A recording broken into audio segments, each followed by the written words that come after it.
Yo, what is going on, guys? I'm back again with another video, and in today's video I'm going to be taking a look at the SoundPeats space. Now, the standard today when it comes to headphones is obviously Sony and Bose. Those are the two companies, for the most part at least, that every other company is trying to emulate, or at least to a certain extent try to compete with.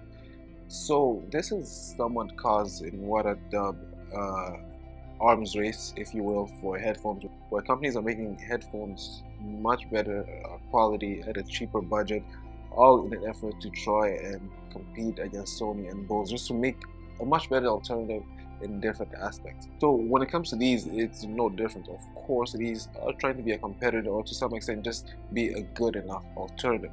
So starting off with the design and the basics, looks like standard headphones, which I'd say these look more so like Sony type of headphone. And as for comfort, which is one of the two important things I always look for in headphones, is sound quality and the comfort.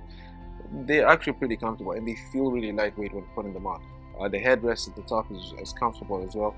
These I'm really a big fan of the build, the makeup of the headphones, and just how comfortable they are. And another positive of these headphones is they can be twisted, and also the headrest. Now, this is good for portability if you want to carry them around or store them away in your backpack. At the same time, it's also just good for conforming and fitting on your head.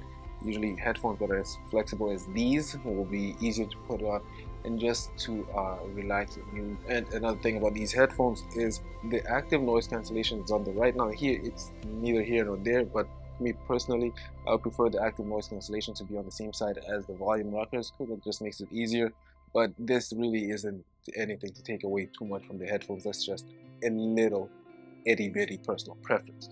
Now, this headphone, something else that I also really like is the fact that it has an aux port. Now, some headphones are transitioning away from that. It's kind of akin to how Apple did it way back when they were moving off the headphone jack. Headphones, some of them are also going to just completely Bluetooth. Now, for me personally, I still prefer having an audio jack there.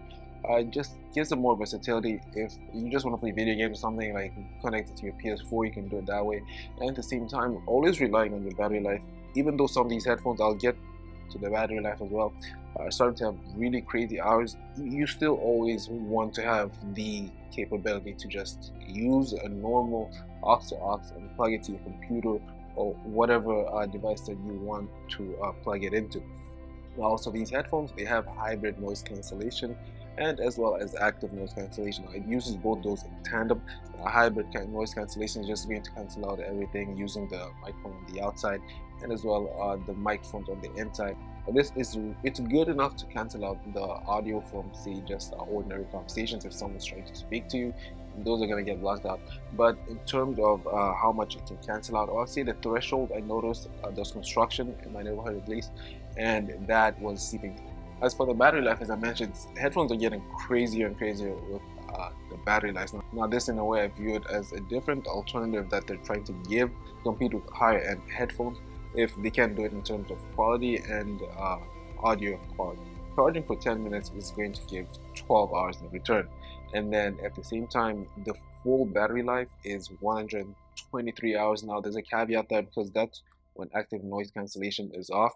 And when no active noise cancellation is on, the battery life is just going to last you right around 60 hours. So these are crazy numbers, right? Especially considering how long they could last you literally throughout the week, depending on how you chop up the use of the headphones. Now, for me personally, I don't notice that big of a difference when it comes to having the environmental noise cancellation on and just using it in normal mode. So you might as well just save the battery life and just use it in normal mode instead of having active noise cancellation on and then having half the battery life instead. It also has multi-point connection, which is one of my favorite features on any headphones. And at the same time, it also has Bluetooth 5.3. Now we're moving up to Bluetooth 5.4. But having Bluetooth 5.3 pretty much guarantees you're getting the most out of the headphones. Now, as I mentioned already, I feel as though the normal mode and having the active noise cancellation mode, they don't sound too dissimilar on these headphones. Having the active noise cancellation, it doesn't do much for me, at least for my testing. I just honestly recommend using it just with the active noise cancellation off and conserve the battery life. Now, what I noticed for the audio for these headphones is the audio is really good and it's accurate when it comes to the voices, and it's just best when it comes to ambient sound and just simple music. Now, the audio doesn't have to be excessively loud, because once you get to that point, you just start to have a lot of sound bleeding. But when it comes to just playing audio classic way, just having something good to listen to with accurate audio quality, then these headphones do a great job at that. Now, these are really great headphones, especially the build quality, which is my favorite part of these headphones. They're budget headphones, so they are a good alternative to the high-end headphones like Sony and Bose. Sound quality is great as well, and it also has Bluetooth 5.3, so it checks a lot of boxes when it comes to just the quality of these headphones. And on top of that, the battery life is insane. You get a lengthy battery life with a pretty good pair of headphones at a budget price. Now, the quality, of course, is not going to be as good as Sony, especially the build quality is not going to be as good as Bose headphones for a fact. But when it comes to just getting a simpler alternative that's good, that fits as well and gets the job done, then these headphones are good for you. But at the same time, let me know what you think. It's just my opinion. I'm JEDIJA. I'm out.